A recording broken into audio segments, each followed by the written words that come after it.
Iran says U.S. forces must leave Syria. Majid Takht-Ravanchi made the remarks in a Monday address to the United Nations Security Council, during which he emphasized that the sole solution to the crisis in Syria would be a peaceful one conforming to international law, according to Press TV. The Iranian ambassador underlined that all foreign forces that are present in Syria without the Damascus government's approval, particularly the American troops that are occupying parts of Syria, must leave the country as soon as possible.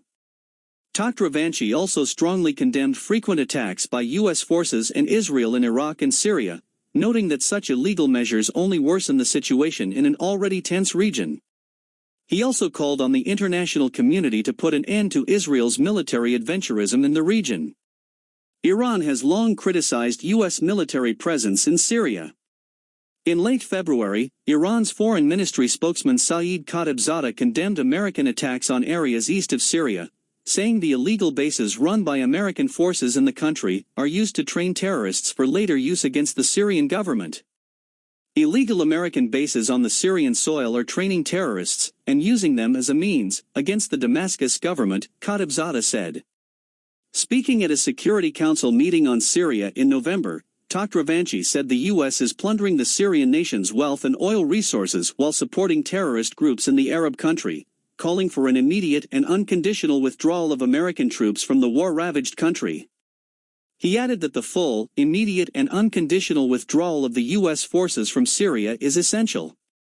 Also in February, Iran's mission to the United Nations in New York condemned the brutal attacks of foreign-backed terrorists and illegal occupation as well as inhumane sanctions. Ashaq al-Habib, deputy permanent representative of the Islamic Republic of Iran to the United Nations, told the UN Security Council on February 25 that for 10 years, the Syrian people have utterly suffered from the brutal attacks of foreign-backed terrorists and illegal occupation, and in recent years, from inhumane sanctions. Al-Habib pointed out that these countries also expressed serious concern over the increased presence and terrorist activity of Hayat Tahrir al-Sham and other affiliated terrorist groups, and the threat they pose to civilians inside and outside the de-escalation Idlib area.